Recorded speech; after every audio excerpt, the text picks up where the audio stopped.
In the last video, I discussed the different structures of diamond and graphite. These are allotropes of carbon. They're both made of carbon atoms, but they've got different physical arrangement of the atoms, so they have different properties. So I'll discuss the properties in this video and what uses they therefore have.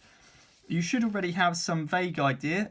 Diamond, I can't show you a diamond unfortunately, but you hopefully know what they look like.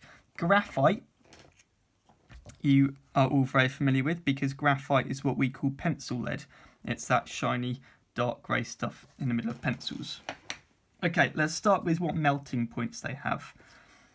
For both diamond and graphite, in order to melt it, we would need to break strong covalent bonds. It takes a lot of energy to break those. So both diamond and graphite are going to have very high melting points and boiling points. Which is higher? Well, we should be able to predict that. In the structure of diamond, each carbon atom is joined to 4 others. And in the structure of graphite, each carbon atom is joined to 3 others. So there's less covalent bonds in graphite. So graphite's got a slightly lower melting point. Diamond's got the highest melting point of them both. Okay, what about, do they conduct electricity? To conduct electricity, something has got to have a charged particle that's free to move. If we look at the structure of diamond, there is no charged particle that's free to move. So diamonds do not conduct electricity.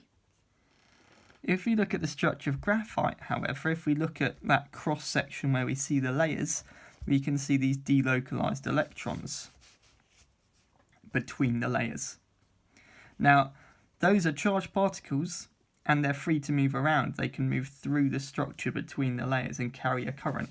And that means that graphite does conduct electricity.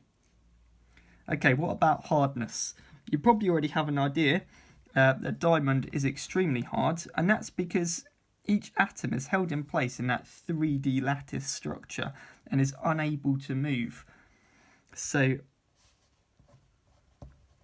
diamonds are extremely hard. In fact, they're the hardest known substance in the universe.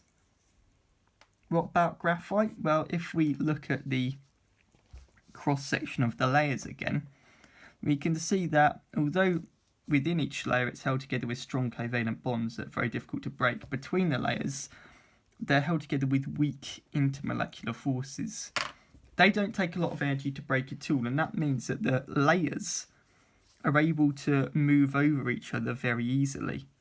And that means that graphite is very soft and it's very slippery.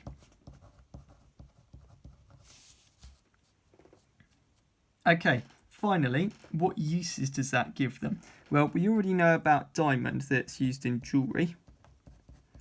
And it has that use because they just look very nice and because they don't corrode. However, diamonds are also used in cutting tools. Because they're so hard, if you had a circular saw, for example, and you had tiny little diamonds on the blades of that saw, because diamonds are so hard, that saw should then be able to cut through anything else because it's got diamonds on the blade.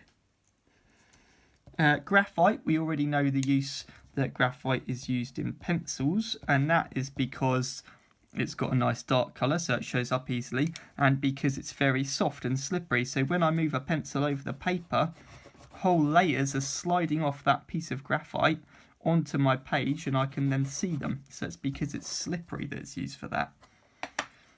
And also because it's slippery, it's used as a lubricant to lubricate machinery.